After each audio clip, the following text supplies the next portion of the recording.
جیسے اس کی ایک میں مثال دیتا ہوں کہ اکثر یہ اعتراض کیا جاتا ہے کہ حرم میں 400 سال تک 4 مصلے رہے ہیں، حنفی، مالکی، شافعی، حنبلی، یہ فرقواریت نہیں تو اور کیا ہے؟ اس کا میں نے ایک جواب دیا تھا، میں نے کہا دیکھو حرم میں 400 سال تک 4 مصلے رہے، حنفی، شافعی، مالکی، حنبلی، چاروں مکاتب فکر کو حرم میں نمائندگی ملی ہوئی تھی، تو اس کے تو ہم متفق نہیں ہیں کہ ایک امام حنفی پڑھائے پھر شافعی پڑھائے، بھائی جو بھی ہے سب صحیح ہیں تو کوئی بھی ایک پڑھا دے، اس میں کیا جا رہا ہے؟ یہ لیبل لگانے کی کیا ضرورت ہے؟ اور یہ 400 سال تک اس پر علماء کا اجماع بھی نہیں ہوا کہ امت نے اجماعی طور پر اس کو قبول کر لیا ہو، اجماع تھوڑی ہوا ہے، ہو سکتا ہے بہت سے علماء اس کے خلاف ہوں کہ یار نہیں ایک ہی ہونا چاہیے ثبوت، جیسے اب حنبلی ہے نا، اب حنبلی مصلی ہے نا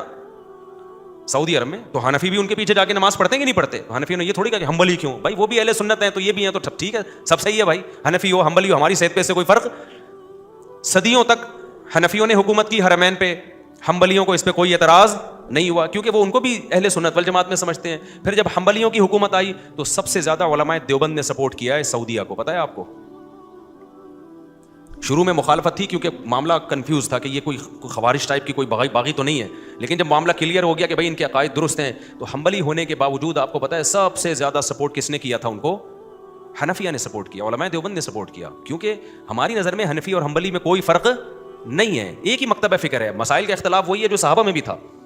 آل سعود جو فہد بن عبد العزیز سے کے دور تک تو بہت اچھے تعلقات تھے علماء کے، اس کے بعد جا کے پھر وہاں جو بھی فسادات ہوئے اور جو بھی معاملہ ہوا میں زیادہ اس کی گہرائی میں نہیں جاتا، کچھ بہت ساری نیگیٹیوٹی پھیلائی گئی، لیکن اس سے پہلے تو وہ علماء عرب جانتے ہی علماء دیوبند کو تھے۔ بذل المجہود شیخ الحدیث مولانا زکریا رحمۃ اللہ علیہ کی آج بھی وہاں رکھی ہوئی ہے، شیخ الحدیث مولانا زکریا رحمۃ اللہ علیہ کے بڑے اچھے تعلقات تھے شیخ بن باز سے، سعودی عرب کے جو مفتی اعظم تھے۔ خیر، تو اب مجھے ایک بات بتاؤ کہ یہ تو کسی نے بھی مخالفت، لیکن حرم میں جو 400 سال مصلے رہے نا، تو میں بھی اس کا قائل نہیں ہوں کہ نہیں ہونے چاہیے 4 مصلے، ایک ہی ہونا چاہیے تھا جیسے اب ہے یا اس سے پہلے تھا، اور اس پر ساری امت جمع بھی نہیں ہوئی ہے۔ بہت سے ہو سکتے ہیں علماء کہتے ہیں بھائی ایک ہی مصلی ہونا چاہیے، ہم سب ایک ہی پیچھے نماز پڑھیں گے، لیکن ایک سوال پیدا ہوتا ہے کہ 400 سال تک اہل سنت والجماعت کے بارے میں یہ سمجھا گیا کہ 4 ہی اہل سنت والجماعت کے نمائندے ہیں، حنفی، مالکی، شافعی، حنبلی، لہذا ان چاروں کو وہاں جگہ دی گئی، یہ بتانے کے لیے کہ جو جنتی فرقہ ہے نا، جو اہل سنت والجماعت ہے وہ یہ ہیں، ان کو حرمین کی امامت کا حق ہے۔ سوال پیدا ہوتا ہے 5واں فرقہ میدان میں کیوں نہیں آیا جس نے اپلیکیشن لکھی کہ ہمیں بھی حق دیا جائے؟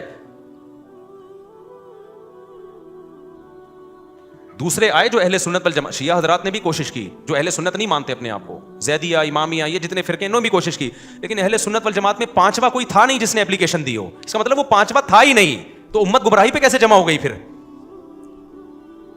یعنی اگر یہ 4 غلط ہیں، وہ 5واں ٹھیک ہے جو ان چاروں سے ہٹ کر ہے، تو 400 سال تک تو اس 5ویں کا وجود تھا ہی نہیں، تو جس چیز کا وجود نہیں تھا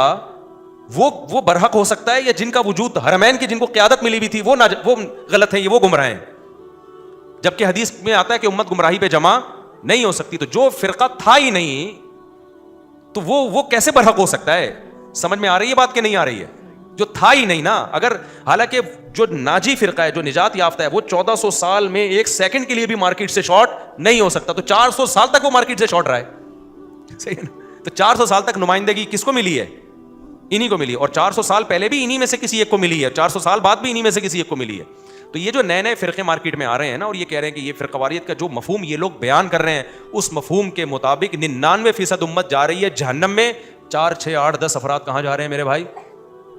ہو سکتا ہے 4000 افرادوں کوئی لسٹ پیش کر دی، 4 نہیں 4000، اب پوری امت کے مقابلے میں 4000 کی کیا ویلیو ہے یار، ٹھیک ہے نا، کیا ویلیو ہے؟ تو اس لیے یہ جو دلیل دی جاتی ہے نا اکثریت کو مت دیکھو، اس امت میں اہل سنت والجماعت میں اکثریت کو دیکھنا پڑے گا آپ کو، کیونکہ اس امت میں میجورٹی جنت میں جائے گی پچھلی امتوں کے مقابلے میں۔